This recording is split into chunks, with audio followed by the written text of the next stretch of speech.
so that's good. So for those of you that have used it before, some of this will be a little bit of a repeat of maybe some basic scenarios, but I also am going to be diving into some more interesting and more complicated scenarios as well. So today, over the next 75 minutes, I'll give a background on what Microsoft Flow is. I'll also talk about Microsoft's business application platform and kind of how Microsoft Flow fits into that. I'll go through 6 different scenarios that touch on a bunch of different verticals. So hopefully, whether or not you work in HR or marketing or ops, whatever your vertical happens to be, hopefully there'll be a scenario here that appeals to you, and we can get the creative juices thinking a little bit about how you can use Flow in your own business. And then I'm going to dive into extensibility and talk about how Microsoft Flow relates to Logic Apps. If you've heard of Azure Logic Apps before, you may have that question in your head. Talk about how you can build connectors and how you can embed Microsoft Flow in your own application. And finally, I'll talk about how Microsoft Flow is coming to GA before the end of this coming quarter, and also some other cool things that are coming on the roadmap. So first, the background. Today, you have a lot of challenges inside your business for automation. And unfortunately, there's a solution that you have, but it's not very good, because that solution usually ends up being you. You have to manually do tasks or set up complicated automation systems that are often cobbled together, duct tape and baling wire, and it's really difficult to get automation efficient and easily set up inside of your organization. That's where Microsoft Flow comes in. The idea with Microsoft Flow is we help business users and power users to get started with building automation inside an organization. To start off with, we have a bunch of different templates that are good starting points for automation. These templates connect together 2 or more different services and can pass data between them. So these templates are also provided by both Microsoft and the community. So I'll talk about this a little later on, but you can actually contribute these templates back to the community as a starting point for other people in the future. So I'll talk about now what a flow is. A flow starts with a trigger. A trigger is some event that happens. That event can happen in a cloud system. It can happen in an on-premises system. It can even be based on a simple schedule. If you just want to run some sort of logic once a day at 8 p.m., you can do that. Once every 7 days, it doesn't matter. So the trigger is really the thing that initiates that flow, that gets it started. And you can configure that however you like. Following a trigger, you then have a series of 1 or more actions. The action is where the flow actually does something. It then takes a step to go and, say, call into an API that sends an email, sends a push notification, updates CRM, updates Salesforce if you use that. No matter what system you use, Flow can connect to it in one way or another. The actions then take some sort of additional configuration, and that's what you're seeing here on this slide. The idea is that if you're sending an email, for example, of course, you have to specify what is the subject of the email, the body, who's it being sent to. And that concept is going to extend across all the actions that we can take, whether or not you're updating a SharePoint list or adding something to a file in Excel. You're always going to have a series of inputs. And I'll, in the demos, talk through exactly how you can set this up yourself. The other important concept to note here is that you can flow data throughout the flow.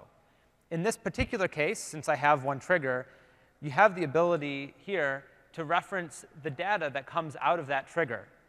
When the flow then runs, these tokens, these boxes, will be replaced with whatever, in this case, that file name was when that trigger happened. So it gives you the power to then accumulate data.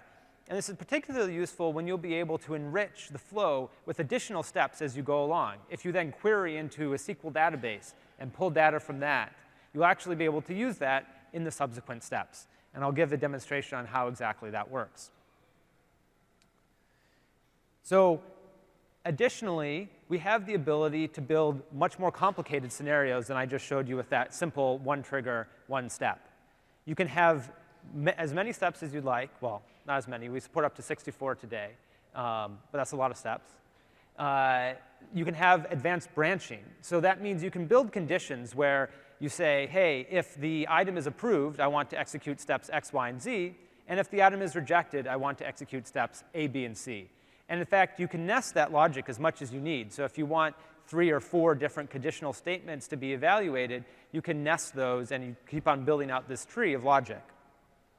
Additionally, you can do things like looping. So if you want to iterate over a list of things to do, or you want to keep repeating a step until a certain condition is met, you can do that as well. So we support much more than just the basic, if something happens, go and execute 1 or 2 actions. It's quite powerful.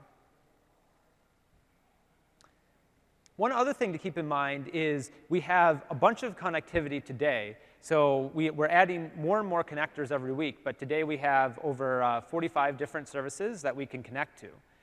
But on top of that, you can bring in your own services as well. So if there's a service you use that we don't have native connectivity to, you can actually bring it in as a custom API.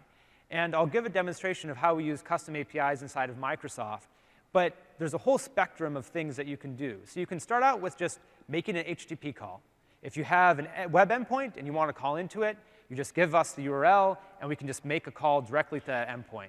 But you can also enhance that if you want additional authentication logic and you want to make that experience really feel first class inside of the designer for Microsoft Flow. You can also bring that in and describe exactly how your API works. So we're a fully open and extensible platform in that you can build whatever you need on top of it, even if we haven't natively integrated it. Next, I would like to talk about the Business Application Platform. So that's our name for 3 different offerings that we have today, as well as the components that they build on top of. So inside of the Business Application Platform, we of course have Microsoft Flow, which is what hopefully the majority of you are interested in hearing about today. Then we have Power Apps. And Power Apps is an awesome way to build web and mobile applications inside of your organization and do it in such a way that it doesn't require writing any code. And when you think about scenarios like approvals, for example, or data submission, those things, they need more than just some back-end logic running. They also need a way to collect data from employees and to present them to employees so that way they can continue. So that's where the Power Apps come in. Power Apps will enable you to have your power users inside your organization, as well as the IT people themselves, to build mobile applications. Additionally, Power BI gives you insight into what's happening. So you can have a bunch of flows that are running, but that doesn't mean that you know everything that's happening inside your organization. But Power BI gives you that visibility. And Power BI, just like Flow and Power Apps, can be created by the business analysts in your organization. So you don't need any programming skills to build anything in this, what we call the power user tier of offerings inside the Business Application Platform. But that's not where it ends, because we also give you the ability to then grow up to more powerful and somewhat more complicated services that we have inside Azure. So across these 3 pillars of measure, act, and automate, we have a number of offerings that you can see here on the slide. For Flow, for example, when you have Flow, and if, say, you want IT department to come and take that over and to use that to then expand and build advanced business logic and to maintain that and go use Visual Studio, they've graduated beyond just being a power user, and now it's really a developer offering. And that's where Azure comes in. Most of these offerings here are all part of Azure, and you can then use that to build the business logic that you need in a developer environment. And that's the same thing is true for Power Apps as well, where we have Azure App Service as a way to build those web applications that you need in order to be able to surface them once the developers get their hands on them. So we extend all of these power user offerings down into the developer tier, but both the developer tier and the power user tier build on top of the connected data. And the connected data, we have 2 important flavors of this. The first, which I will talk about predominantly in this presentation, are the connectors and gateways. And connectors are that slide that I had just before this slide with a bunch of different services that we can reach out to and connect with. And that, of course, is extensible with you being able to bring in your own custom APIs to extend this capability. But we also recently announced something called the Common Data Model. And the Common Data Model is very valuable because for the first time, it is going to give you a single place that you can put in the business data from all across your company. And Common Data Model is included with Power Apps. So when you build your business applications now, you will be able to put all of the information into the Common Data Model. And the Common Data Model gives you common schemas for all of the different entities that you may use. And these common schemas make it possible for ISVs to build applications that can take a dependency on knowing the set of things that will be in that database. So it's a very valuable way to extend and build upon business data inside of your organization. And I will include a demo of the Common Data Model in a little bit. So let's get into the demos. This presentation will be pretty demo heavy, so I have 6 demos queued up for you. They'll talk about productivity, sales, operations, IT, marketing, and HR. So a little bit of everything. And you're going to see this, but the demos will increase in complexity as we go along. So hopefully you don't get too lost. We'll start something simple, and then by the time we get to HR, you're going to see some of those nested conditional branches that I was talking about. So with productivity, I'm going to switch over to my browser now. So this is the Flow website. You can try this out today, actually. It's available in a public preview. Anybody can come and sign up for this. It doesn't matter what email you have or what organization you're part of. There's no switch to turn this on. It's just available for everyone. So if you go to flow.microsoft.com, you can try it out yourself. And this is just the home page. When you come to flow.microsoft.com, one of the first things that you're going to see are the set of templates that we have. I mentioned those in the slides. But the templates give you the ability to get a very easy starting point to kick off what you want to do. So you don't have to build anything from scratch if you use a template. So for this demo, I'm going to click on this template here. It's one of the more popular templates that we have. And what this does is this saves email attachments to a SharePoint document library. When you click on a template, it gives you a quick description of what that template does, as well as asks you to connect your account to that template. So in this case, I already have a Office 365 account, which I've configured, as well as a couple SharePoint accounts. Let me zoom in a little bit. Hopefully that's a bit more visible for you. So down here, you can see I actually have 2 SharePoint connections that I'm using. I have one which is actually a connection to an on-premises SharePoint server. So while Flow runs in the cloud, it has the ability, using the on-premises data gateway, to connect into your on-premises system. So if you have a SQL database or a SharePoint 2013 running, and you want to be able to pull data from that or push data into that, you can use Microsoft Flow. But for this demo, I'm just going to use my Office 365 credentials. Once I click Continue, it's now going to open up what we call the Flow Designer. And this shows the few steps that you need in order to complete the flow successfully. At the top, you see there's the name that I can give my flow. So I can just name this, Ignite Demo. And then at the top is the trigger. This is that thing, that event that initiates the flow. In this case, because it's being triggered by a new email, I can choose which folder I want to listen to. But you can also click that Show Advanced Options toggle and see all of the different capabilities that you have inside of a trigger. So for the email trigger, for example, you can select who is the email being sent to, who's the email from, and choose the importance of the email that you want to filter to. So for this demo, let's just say I only want to save email attachments for emails that are marked as high importance to my SharePoint document library. So I can simply open up the importance dropdown and select high. And now I will have all of the high importance emails triggering this flow. Next, you can see down here, I'm creating a file. Now, the file creation is inside of this other thing right here that this box that we've drawn on the outside. So that's a scope, and that's a for each scope specifically. And what that's doing is you see here, it's taking each of the attachments attached to that email and is creating a file for everyone. So this is an example of that looping that I was talking about, of iterating over a list of things. Because, as you know, every email can have one or more attachments attached to it. So now I need to configure the create file step. And when you configure a step, you oftentimes get these nice drop-downs that go and talk to SharePoint and see what SharePoint sites you have access to. So I'm just going to do this on the Power Apps SharePoint site. And the last field I have to configure is what folder I want my email attachments to go into. And for this, you'll get a nice first-class folder browser right here. I zoomed in, so I have to do a lot of scrolling, but you can see here I can browse all of the folders in the SharePoint site. I could go into, for example, the shared documents folder, let's say PM, and team attachments. Finally, if I click Create Flow, that will save the flow. And as soon as that flow is saved, it's going to start running up in the cloud. To test this out, all I need to do is send myself an email. And I need to be sure to mark this as high importance, or else the email filter will not be found. And then I just hit send.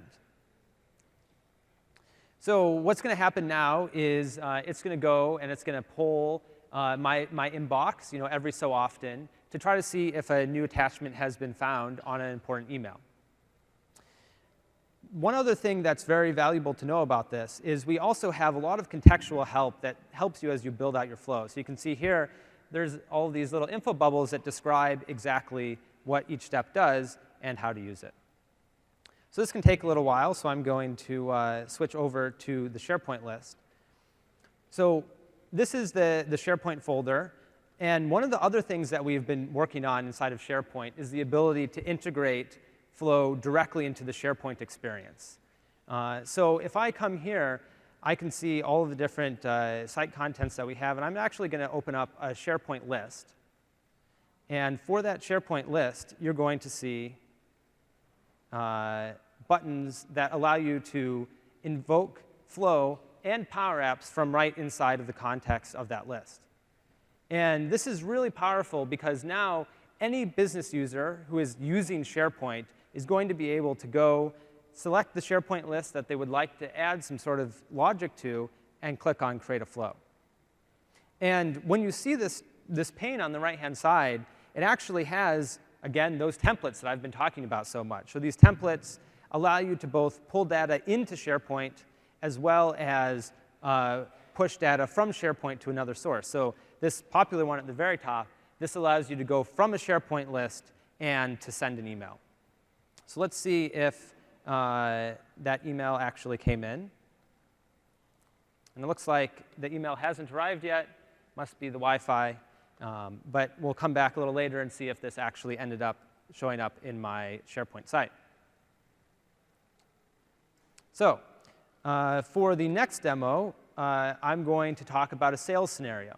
So as you may know, to maintain a high level of engagement with your sales leads, you want to be sure that you're following up on a regular basis, that you don't just drop them on the floor and forget about them.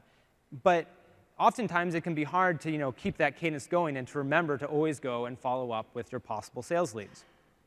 Microsoft Flow can help you with that. So I'll switch back over here. So when you create a flow from a template, all of those steps were already kind of pre-configured for you. But you also can create a flow from blank. And when you do that, you'll first be given a list of all the different triggers that we have inside of Microsoft Flow. These are the out-of-box ones, the ones that use the services that we already have.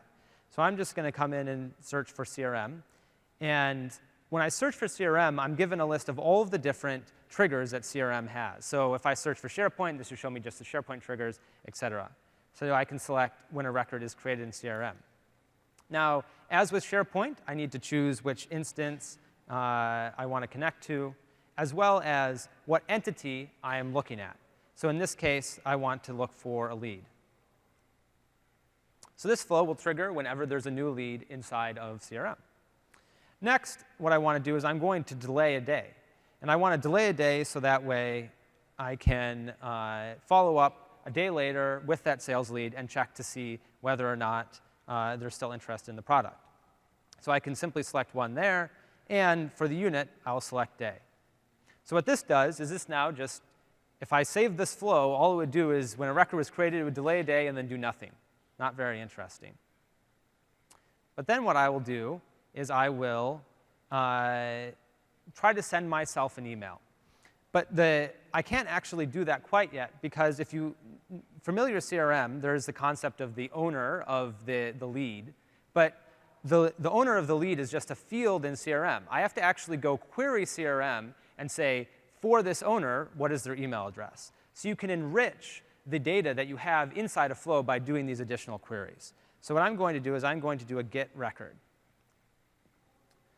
And that will go and search. And you see, we also, of course, have support for Dynamics AX, if anybody in the audience uses that. So now when I get a record, I'm going to get that from the same instance. And now what I'm going to do, though, is I'm going to get a system or a user.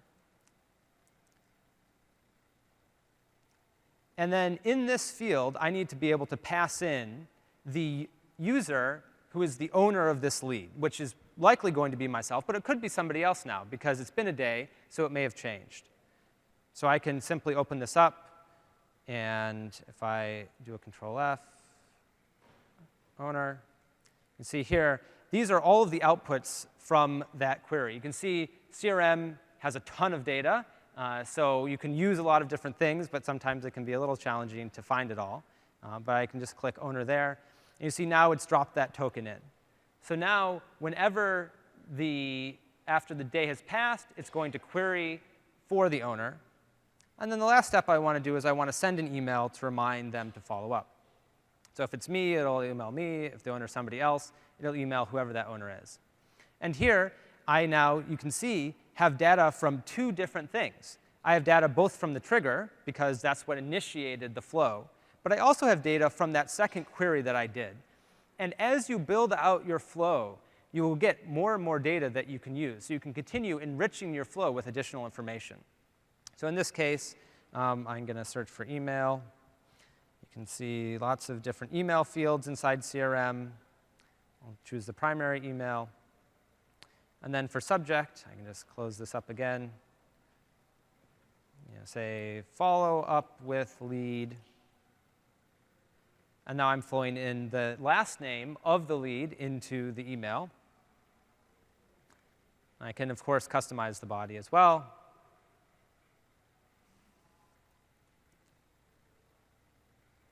And that's it. So now if I save this flow, lead reminder flow, this will fire whenever there is a lead, add in CRM, wait a day, and then it will send an email.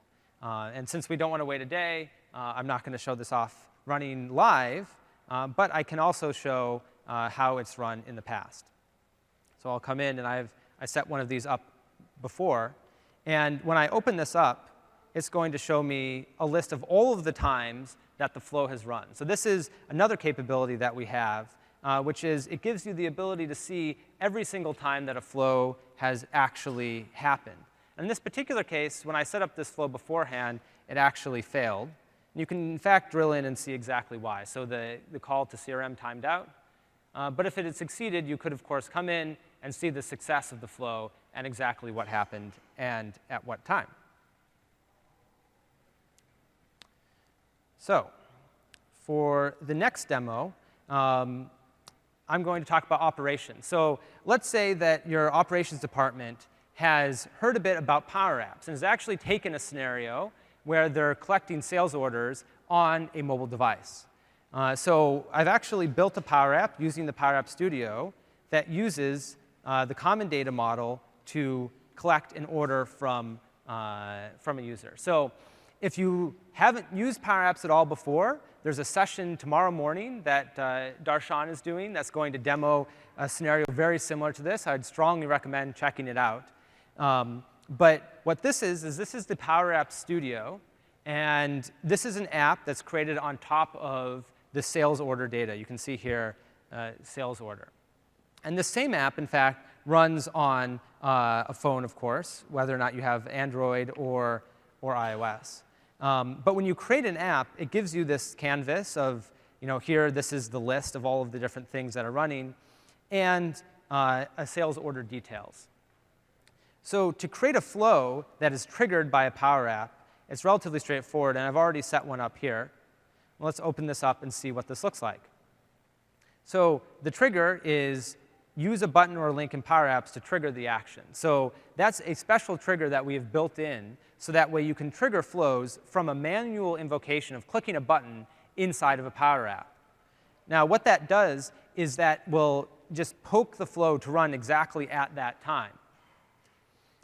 The next thing that we're going to do is we're going to go to the common data model, our business data store, and we're going to get the object that was just added or that was updated. And you can see here, we can flow data from the Power App into the flow. So this is how you can use Power Apps and Flow together, is you can actually pass data from the Power App into the flow and then go and execute a series of steps.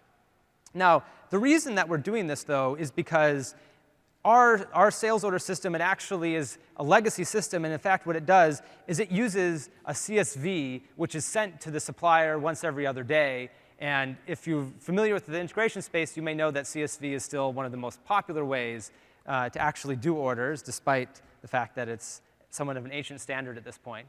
But in order to get that Power App, which is a new modern Power App just made last week that uses the common data model, it still has to, in some cases, interact with that legacy system.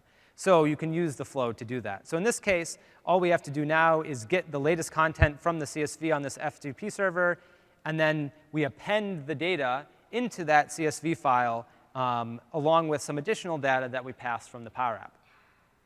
So now I can show you exactly what that looks like inside of the Power App. So here I've added a button onto this screen. And when you select the button, you can see exactly what this call is right here. So I'll just delete this out and show you how I built it. So here's the button. And you can go to the Action tab inside of the ribbon and select Flows. And this shows you a list of all of the flows that you can have triggered by a Power App. You simply click Trigger Calls to System. Whoops, I have to actually click. And as soon as you click, it populates that formula bar. If the formula bar, this is very similar to the way Excel formulas work. You just type them up at the top there. And then I can pass in data from the Power App to that formula. So that's what I already did before. And you see what I'm passing is two parameters. I'm passing in the sales order ID, so the ID of the order that I'm actually running, as well as the type of the order. And let's say this is Ignite order.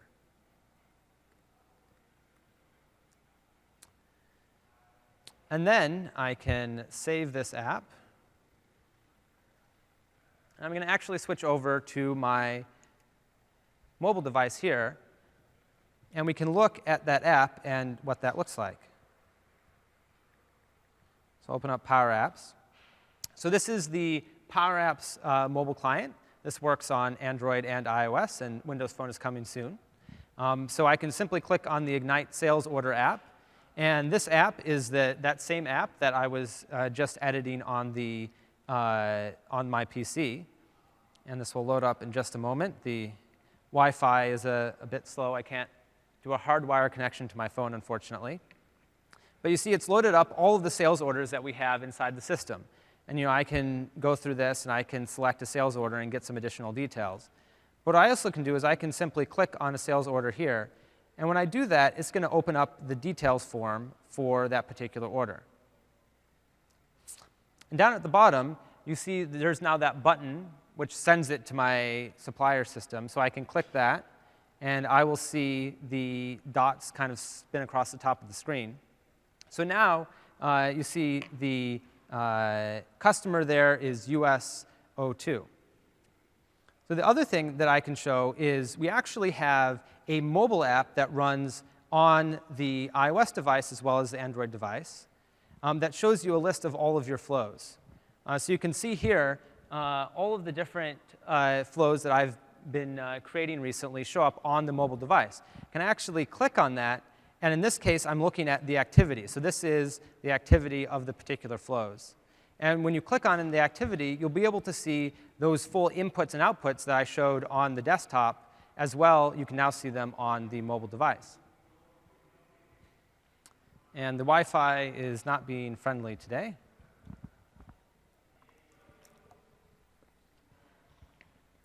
So I will switch back to the desktop, and we can just look at that run in the desktop. And come here, and you'll be able to see, indeed, 1 minute ago, it successfully triggered a run. And this time, you should be able to see what it looks like when a run has been successful.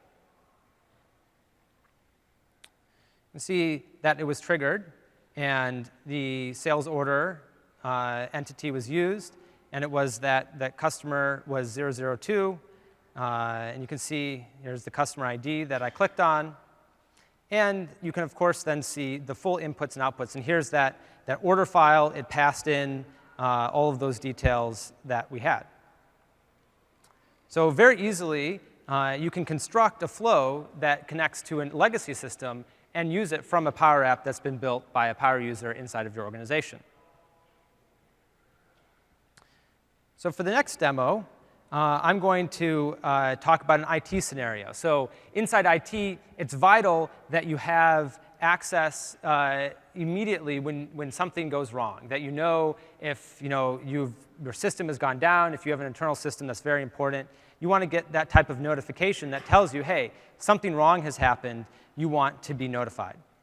So inside Microsoft, we have a system that we call Kusto, which is a system that stores all of the metrics and analytics and all the logs of everything that's going on inside of our live site. And that isn't a public service, so we don't have a connector for it on our home page. But we were actually able to build a custom API that connects to it very easily. So if I come to my custom APIs, you'll see I have a couple here, but I also have a Kusto custom API. So to build the custom API, all you had to do is upload what's called a Swagger file. It's an open standard that describes the inputs and outputs of all the operations inside of a JSON format. Let's come and look exactly at this flow. And you can see what this flow does is it runs very frequently, and then it calls that custom API that we wrote. And if you notice, this looks just like any other card you've seen so far in the demos. It has the same nice textual inputs, and when you come down here and look at the outputs, you can actually see that it has those tokens just like any other flow action does. And the reason for that is with a custom API, you can get that same first-class integration that you would expect from the out-of-box APIs as well. So if you build an API inside of your organization that you want other people to consume, as business users or power users, they can actually come in and use that API that's been provided by IT just as easily as they would use a public API. So it's a very easy way to make sure that people inside your organization can use the services that your organization has. So there isn't a live site right now, but I can show you what this looked like on the mobile device when there was. So we're now looking back at that activity feed again. And you can see here's that flow that I created, which is alert me about infrastructural issues. And when I click on that flow, it's going to show me the run history as well. But I can click, you can see here, there are these notifications. And these notifications have, of course, a timestamp associated with them, as well as you can click it and you can get more details.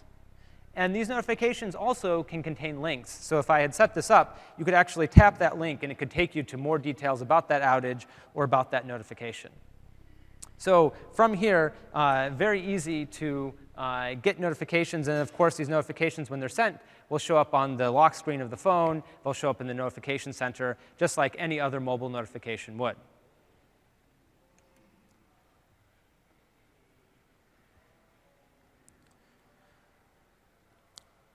So for the next demo, I'm going to talk about a common marketing scenario. So one problem that we have even amongst ourselves on the Flow team is it's hard to keep up with all of the social media that happens around Microsoft Flow. So there's lots of people making posts about it somewhat constantly, and it's hard to keep track of that. So we can actually use Flow to help us out to keep track of all of the social media buzz about Flow. So to do that, I can come here. And I'm going to open up a flow that I created, and you can see how this worked. So this flow was triggered based on a search of Azure, but of course you can customize this to be about whatever you'd like. And then what I'm doing is I'm going into the common data model. So in this case, what we're going to do is we're going to use the common data model as the store for all of the information that happens in Twitter about Microsoft Flow. And that's great because we can populate things like leads, for example, from the new tweets and new posts that happen about Flow. So then if we go and we build other applications, we build Power Apps or ISVs come and build applications, they'll actually be able to use that entity data that's been populated through this flow. So in this case, what we want to do is we want to make sure that the tweet as well as who did the tweet are both tracked in that common data model. So what we're doing first, before we actually go and we add it to the database, we're going to check to see whether or not the person who tweeted is already present in our leads table. So we go and we get the lead, and then we check to see if that lead exists. So that's a simple condition. We're just checking to see whether or not the length of the list is 0. One other thing to call out here is what we're using is something called the workflow definition language. So if you want to build more advanced conditions, more advanced functions for doing checks on conditions or for evaluating things like whether or not it's after today or too far in the future, you can do that using the function language here. And these formulas, these again are very similar to those Excel formulas that you've seen or the formulas used in Power Apps. So it's a very powerful way to bring some simple logic in, but still you don't have to write code. This is not C# code, and it's all well documented online. But what we're doing is we're now seeing, hey, does this lead exist? And if the lead doesn't exist, then we're going to get the user details from Twitter, and we're going to create a new lead. So this new lead, we want to populate it with as much details as we can get from Twitter. So we can pass in the description from Twitter, as well as the name and the Twitter handle, of course, and the social score and the source. So we can pass all this information from the get tweet call. Finally, we are then going to create the post in the common data model with the actual tweet text. And what this is, the social media post entity is not a standard entity in the common data model. I actually created that as a custom entity. And the common data model is also extensible. You can create your own entities as much as you would like and use that to store additional business information. And in fact, you will also be able to extend existing entities. So if you want to add another field to the lead, for example, you could actually add that as an additional field. So the common data model is a very extensible platform, as well as being a great way to put your information into a common place. So for this particular flow, you can see that I got the user information and I added it. And if it was an existing lead, I can now have logic in this second branch. So I can create a post for an existing lead over here. You can see here I'm just passing in that same information. So now let's take a look and see how this flow worked. So I can open it up, and you can see here the success for this flow. So there's lots of tweets about Azure, so it's very easy to actually to run this. Let's see. I don't really know what that says, but I'm sure it's something great about Azure. And you can see here, we checked to see whether or not this user existed in the common data model, and in fact, it did not. So the list of users that had that Twitter handle was empty, so it executed this yes branch. So the step on the no side did not run because the condition wasn't satisfied, but then you can see it. We got the user. We created that lead inside the common data model, and then we created the post inside the table for that lead. So we're getting a little more complicated now. So this is has some additional logic beyond maybe what those simple flows that you saw earlier did. But you can still see how it's possible for a business user to really very easily create flows like this and get them working inside of your organization. So for the sixth demo, I'm going to get to this, this most complicated flow that you see here. Now, what this flow does is this is a flow for human resources. So we want a way inside of our company to make sure that people are tracking all of their vacation inside of a SharePoint list. Because it's very hard to schedule work if people are going on vacation willy-nilly and not actually telling people when they're going to be out. So we created a vacation approval flow. And what this approval flow will show is how to do approvals as well as how to do kind of nested conditional branching. So let's open this up and take a look. So this flow is triggered based on a SharePoint list. But not only is it triggered based on a SharePoint list, this SharePoint list actually happens to run on an on-premise server. So you can run as much data. So you see here, this URL, this is not a public URL. This is actually an internal site that we have inside of Microsoft. So whether or not your data is on-premises or in the cloud, you should be able to connect to it and use it. Next, what we're doing is we're taking the data from this SharePoint list, and we're going to get the manager. When you open this user field, you can see we can see all of the different fields that were in that SharePoint list. And one of the fields was indeed the requester email. And that's because in the SharePoint list, I created a column for requester as well as the start time and end time for that vacation. So I'm flowing that into the get manager step. But really all this step is used for is just for checking to see who the manager is. So the next thing we're going to do is we're going to add a condition to check to see whether or not the vacation request is within 7 days. Because we have a policy that says if you want to take vacation, you have to let us know at least 7 days in advance. So if you don't give a request within 7 days, or you don't make the request within 7 days, we're going to send an automatic rejection email. You're not going to take any vacation. And that rejection email, you can see here, we've customized to say, hey, the start date is too early. Your request was within 7 days. You must provide at least 1 week's notice. So we've sent a rejection email, and then we've just outright deleted the item from the SharePoint list, because we don't need that anymore because you did something that was a violation of policy. So we're going to clean that up. In the other side, so let's say you've now submitted a request. It's more than 7 days away. We still want the manager to have the ability to approve or reject that vacation request. So here, we're sending an approval email. And this is where we're using that piece of information, that manager's approval.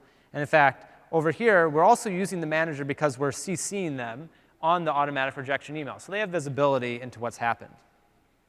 But now what we're doing is we're sending an approval email. And the approval email is very valuable because it gives the requester, or sorry, the approver, 2 buttons, one that says approve, one that says reject. And those buttons allow you to have a one-click way to manage your requests. So then, based on the approval, I'm going to open up this condition here. You can see here now we're to the point where we have conditions inside of conditions. So these are those nested conditions that I was talking about. So what we're doing is we're doing a selected option. That's the option that the manager clicked on if it's equal to approve. And if it was equal to approve, we're going to go and approve the item inside of SharePoint. And to approve the item, I simply need to just mark it as approved. And likewise, we can go and reject the item. So we're going back to that SharePoint list and updating that item. Then the last thing we're going to do is we're going to send an email back to the requester saying, hey, that email was approved, sorry, the request was approved, or the request was rejected. And the other thing I can call it here is you may notice I've actually customized the names of all these steps. You can actually come in and you can just rename these steps as much as you want, whatever you would like. And that makes it very easy as you build more complicated flows to understand what's going on. And in fact, in addition to names, you can even add comments in here. This CCs the manager. So that way, as you build out your flows, you can add additional metadata and make it really easy to keep track of what's going on and to use them. So those were the demos that I have. Hopefully, you found them interesting. So I'm going to spend some time now talking about extensibility for Microsoft Flow. So whoops, I'm going to have to scroll through these slides. Magic of PowerPoint. So the first thing I want to talk about is how Microsoft Flow is powered by Logic Apps. So Logic Apps is an awesome Azure service that runs our back end, and it does basically the same type of logic in the back end that Flow does. And in fact, every single Flow is a Logic App. It is actually just a Logic App running inside a Microsoft subscription that we manage and maintain. And what's great about that is we can use the same APIs and the same functions and the same designer that Logic Apps has inside of Microsoft Flow. Now, of course, Flow is a much more business user tailored experience because it shows up for all users. You don't have to have an Azure subscription. You don't have to go to the Azure portal to manage it. So that's kind of the advantage of Flow. But it still is using that cloud scale engine that we have running in the back end in order to be able to execute logic. Now, you can actually, as of very recently, use flows to call logic apps or logic apps to call flows. And that's because both flows and logic apps have the ability to make just simple HTTP calls. So this is an example of an HTTP card that we have on the left-hand side here. And what this card does is it allows you to trigger a flow or a logic app, it shows up in both places, from a URL. And if all you need to do is do a post, an HTTP post, to that URL, and that flow or logic app will start and run and execute its logic. So from there, you can then use any of the outputs from that logic app inside of the flow or vice versa. And then going the other direction, you can make HTTP calls to any other flow or logic app from a simple HTTP step. This is an action inside of a flow. And what this action does is it just, again, takes that URI, passes it in, and executes those steps. And what's also valuable here is now you may realize you can actually have flows call other flows as well, or logic apps call other logic apps. So you can build individual components that you nest, and then you link together and go and execute them in sequence. So it's a very powerful capability that hopefully people will find useful. This was just released a week or two ago. So the next extensibility point I would like to talk about is templates. So I talked a lot about templates a little earlier. And today, you can actually share these templates out with anybody. So when you publish a template, it goes through an approval process that we'll go and we'll make sure that that template doesn't do anything inappropriate. But once we approve it, then you can send out links to it. You can share it around your organization as needed. However, we also have another feature coming soon, before the end of the calendar year, where you will be able to publish templates inside of an organization. So if you want to create a template that uses a custom API or some service unique to what's going on inside your company, you'll be able to take that and publish it so that way other people inside the organization can use it. Likewise, inside your company, you can use these custom APIs. And I already talked about this a little bit. But the idea with a custom API is you can use it to connect to really both your own services as well as a third-party service if, for some reason, we don't have native connectivity to it. And the requirement for building out a custom API is very simple. All it needs to be is an HTTP web API. And if it uses one of the standard forms of authentication, so that can either be an API key, it can be basic auth, it can be OAuth 2.0 as long as the OAuth 2.0 follows the actual standard. Then we can connect to it and use it from inside of Flow. So it's not a very high bar to get those APIs working. And the other requirement is just that the API has to be a somewhat readable contract. If it's a giant binary payload that you have to construct, that's not going to work inside Flow. We do require that you use JSON in your APIs to get it to work. Logic Apps also supports XML. Flow does not. But if you use XML, you can certainly take a look at Logic Apps for that API as well. Then there's additional requirements for triggers. So triggers, those events that start the flow, there are two ways that you can build out triggers. One is using webhooks. If you're familiar with webhooks, that just means basically an HTTP call to an endpoint. And that's by far the best way to build a trigger because that doesn't consume resources as it's polling and spinning every minute or so to check on whether or not there's new data. And it's instantaneous. But you can also create flows that use polling if you don't have webhooks infrastructure set up. So if you just want to check every minute to see if there's new data, then you can do that as well. So it's up to you, but obviously webhooks are recommended. So another feature which was released very recently is the ability to embed Microsoft Flow into your own application or website. And you can see here an example. I just did this in a couple minutes inside of the Wunderlist application. But the way that that works is you can create an iframe and pass it a URL to the Microsoft Flow SDK. And it will render, in this case, in this iframe here, you can see it, a list of templates that are applicable to your application. So in this case, because this is Wunderlist, I'm showing a list of all the templates that are related to Wunderlist. But it could be whatever query you would like to pass to that application. And that query then goes and it shows you templates. And when the user clicks on this template, they're taken to Flow directly for that particular template to go and execute it and to be able to configure it. And this is a great way to demonstrate how your application can have automation built on top of it. So it's a one-click way for your users to get started. So I do want to call out, though, in order for a user to use this, they do have to sign up for an account with Microsoft Flow, which is free to start with, so they don't have to pay money necessarily, but it does mean that they have to have an account with us. So this is not, just to be clear, a white label solution where you can kind of embed automation logic inside your application without exposing the fact that it's Microsoft Flow. If you are interested in that, I'd recommend taking a look at Logic Apps, because Azure Logic Apps is kind of the platform as a service component that we have for Azure. So for the last section, looking forward. So we've been in preview now since April, and we already have over 102,000 people who have created with Power Apps and Flow. So we think we're kind of getting there. Over 40,000 organizations across 137 countries. So a lot of great adoption so far. A lot of that, I'm sure, is the people in this room and the evangelism that you're doing. So thank you very much for that. As you know, it's available today. But we will have general availability this, well, next quarter. This quarter has one more day. So it's not tomorrow.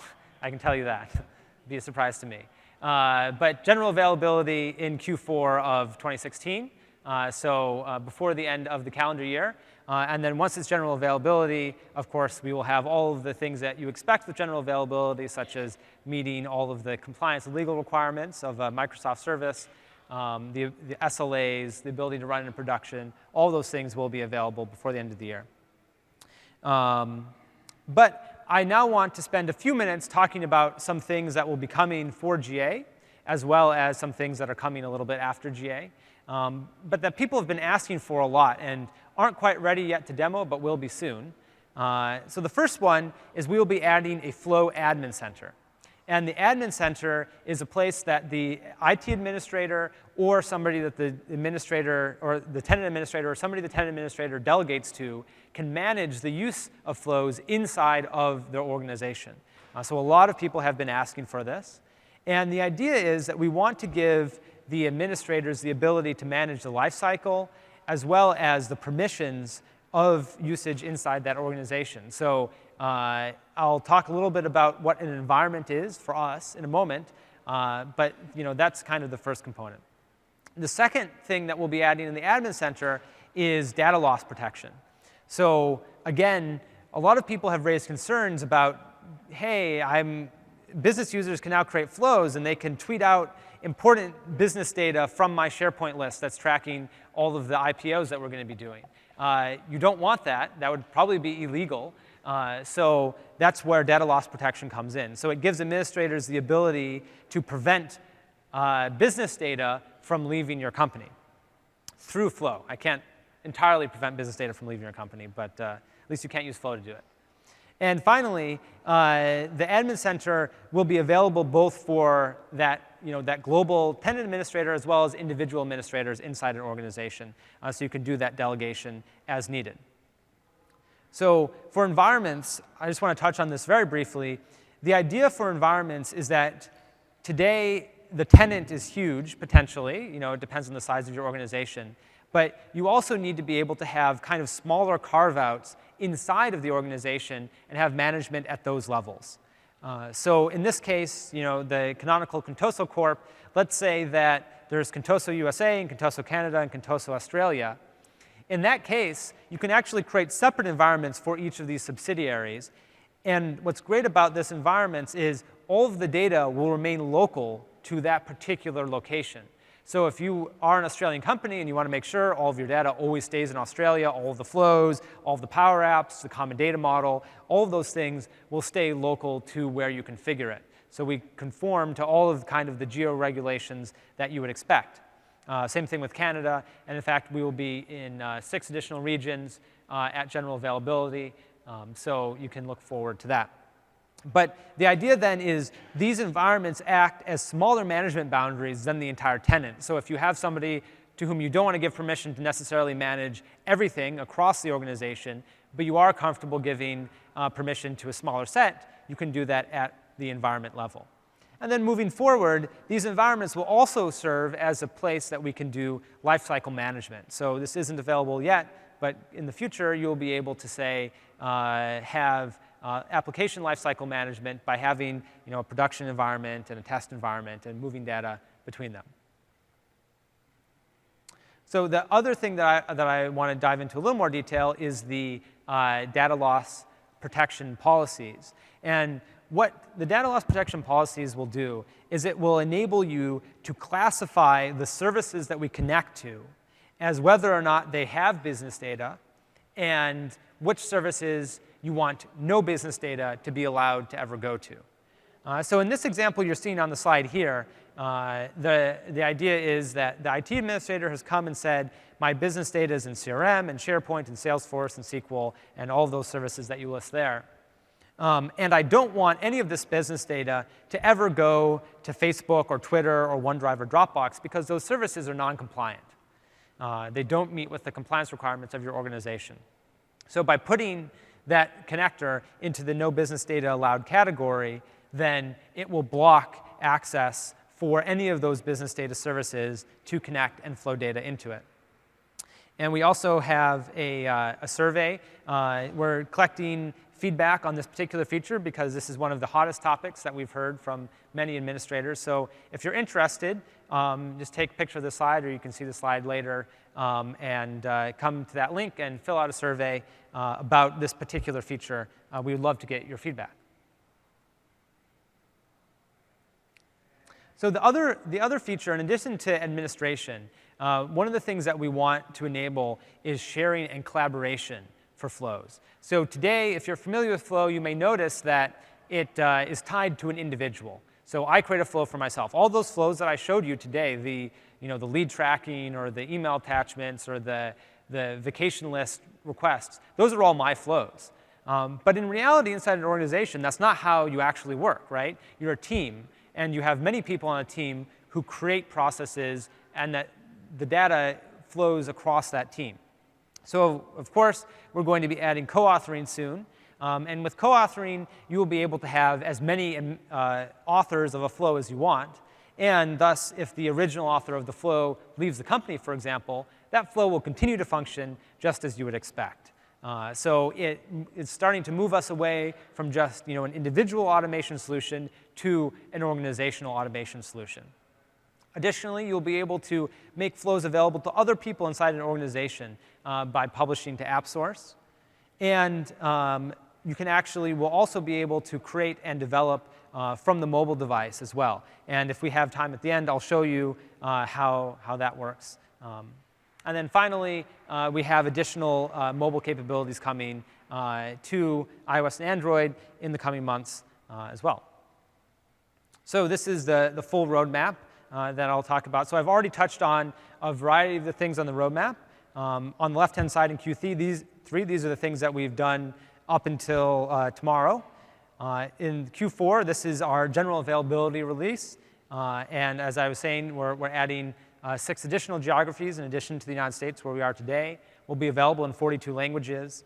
And we will be able to do some additional things like the data loss policies that I've talked about, but also for the mobile, one of those mobile capabilities I was talking about is the ability to leverage device signals. So you'll be able to create flows that use your geolocation, for example, that trigger when you arrive at work or when you arrive at a sales site.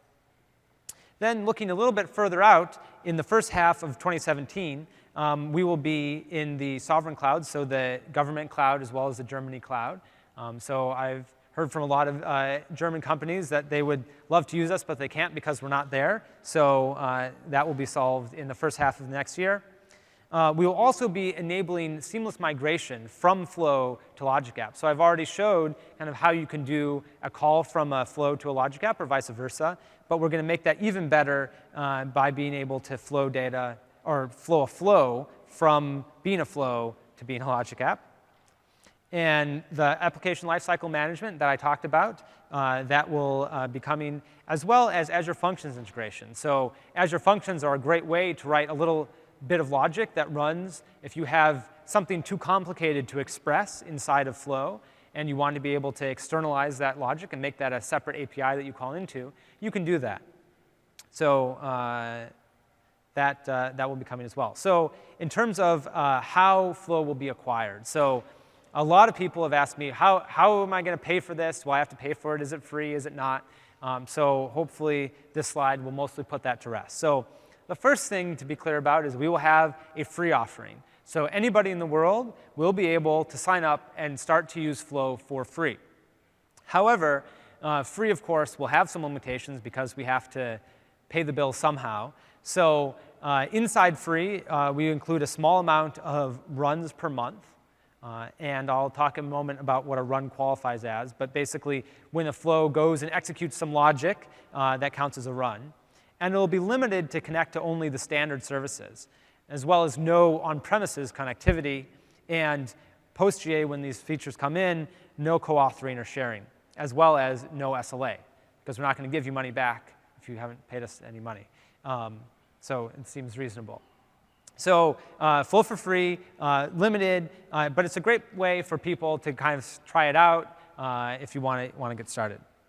So this is likely to be one of the most popular ways to use Flow, is we will have Flow for Office 365, as well as Flow for Dynamics 365. And this will be included for free, so no additional cost, with most Office 365 and Dynamics 365 SKUs. And this will include more runs per month than you'd get in free. As well, it will give you the ability to connect to on-premise systems for Office or Dynamics, respectively.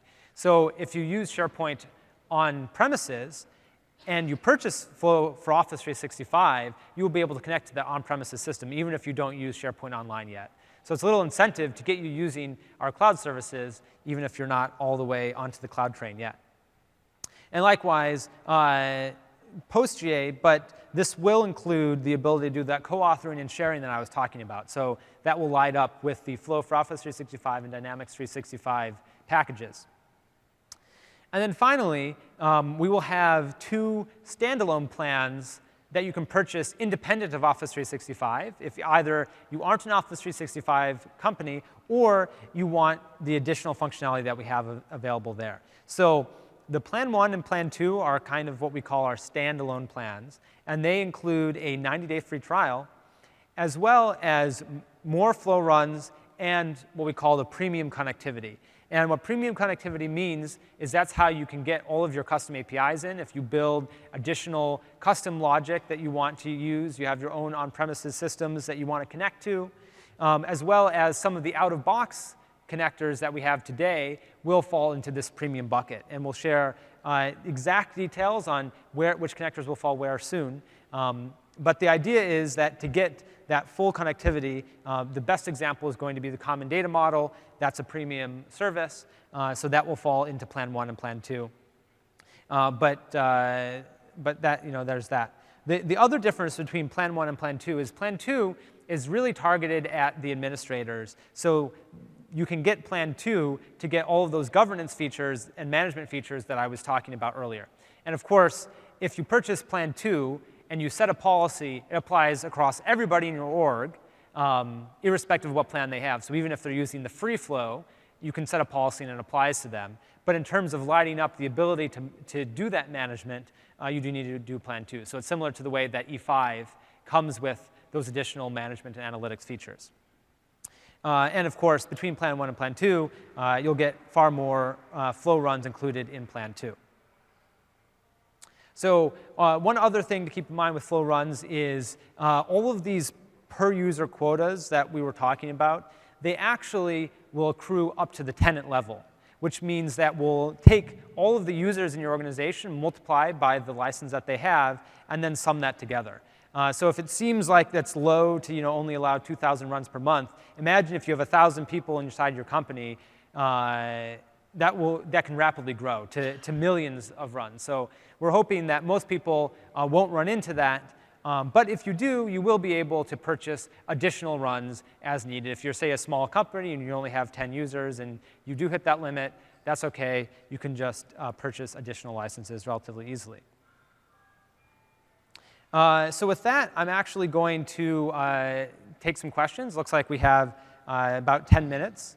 So if people are interested, they can come up to the mics. If you have questions. If you don't have questions, we can end a little bit early. I was hoping, no? Okay.